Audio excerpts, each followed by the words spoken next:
रामकृष्ण हरी. म्हणा, सर्वांनी म्हणायचंय रामकृष्ण हरी. विठ्ठलाच्या सगळ्या भक्तांनी एकमेकांना भेटल्यावर काय म्हणायचं? रामकृष्ण हरी. हे रामकृष्ण हरीचं वारसा जो आहे तो आम्हा सर्वांना लाभलेला आहे. आम्ही सगळे विठ्ठलाचे वारेकरी आहोत. आम्ही सगळे विठ्ठलाचे भक्त आहोत. विठ्ठल हा तुमच्या सगळ्यांच्या हृदयात वास करतो आणि म्हणून सगळेजण आम्ही जिवंत आहोत. जर आमच्याजवळ विठ्ठल गेला तर आम्ही सगळे जिवंत राहू शकणार नाही. त्यामुळे या विठ्ठलाची सेवा करणे, भक्ती करणे म्हणजेच ही एकादशी आहे. आपण सगळ्यांनी या एकादशीच्या दिवशी विठ्ठलाची उपासना करायची असते. आज तुम्ही सगळ्यांनी, कोणी जनाबाई झाली, कोणी नामदेव झाला, कोणी एकनाथ झाले, कोणी ज्ञानोबा झाले, कोणी मुक्ताई झाली, कोणी पांडुरंग झाले, कोणी रखुमाई झाली. अशा वेगवेगळ्या रूपांनी तुम्ही सगळ्या आज नटलेले आहात आणि सगळ्यांनी खूप छान आपला परफॉर्मन्स जो दिलेला आहे. तुम्हाला जी काही संस्कृती सांभाळायची आहे ती सगळी या वारकरी संप्रदायामध्ये तुम्हाला दिसते.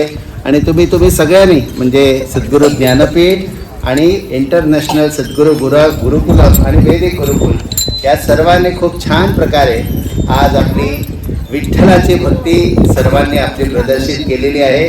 देवाकडे असे समर्पित राहा, उत्तम शिका, उत्तम आपली संस्कृती सांभाळा. आणि आज जसे तुम्ही सगळेजण दिसत आहात की तुम्ही सगळेजण मुद्दाम बघा, आपण सगळे हिंदू धर्मीय लोक आहोत. तर हिंदू हा सर्वांचा सन्मान करणारा आहे. हिंदू हा सर्वांना सांभाळणारा आहे. हिंदू हा सगळ्यांचा पोशिंदा आहे. हिंदू सगळ्यांच्या संस्कृती जपणारा आहे.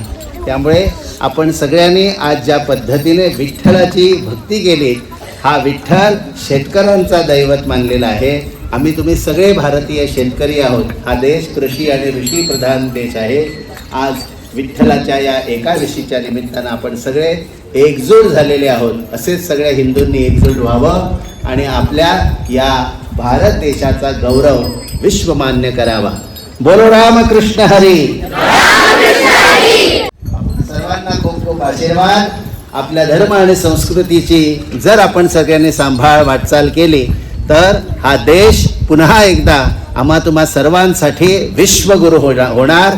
आणि आज या तपोभूमीवरती तुम्ही सगळेजण विठ्ठलाची भक्ती करता आहात. छोटी छोटी लेकरं विठ्ठलाची भक्ती करताय ते पाहून असा संस्कार जर आम्ही सर्वांनी आपल्या घरी आणि आपल्या या शाळेमध्ये दिलात तर शाळाच नव्हे तर आपली घरं सुद्धा मुलांना आवडायला लागेल. ही शाळा सुद्धा आपल्या मुलांना आवडायला लागेल.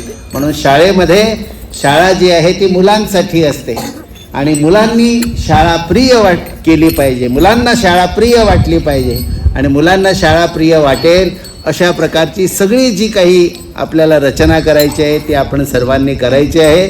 त्यामुळे सगळ्या टीचर्सना खूप खूप आशीर्वाद. खूप जेवढे आपले प्राध्यापक आहेत त्या सर्वांना खूप खूप आशीर्वाद. आणि आता इथे उपस्थित असलेल्या सगळ्या पॅरेंट्सनाही, पालकांनाही खूप खूप आशीर्वाद. सगळ्या पालकांनी म्हणायचे रामकृष्ण हरी. हरिनाथ भगवान की जय. ज्ञानोबा महाराज की जय. साई भगवान की जय. जय श्रीराम. जय श्रीराम. जय श्रीराम. जय श्रीराम. जय श्रीराम. जय भवानी. जय भवानी. छत्रपती शिवाजी महाराज की जय. जय रघुवीर समर्थ. म्हणा जय जय.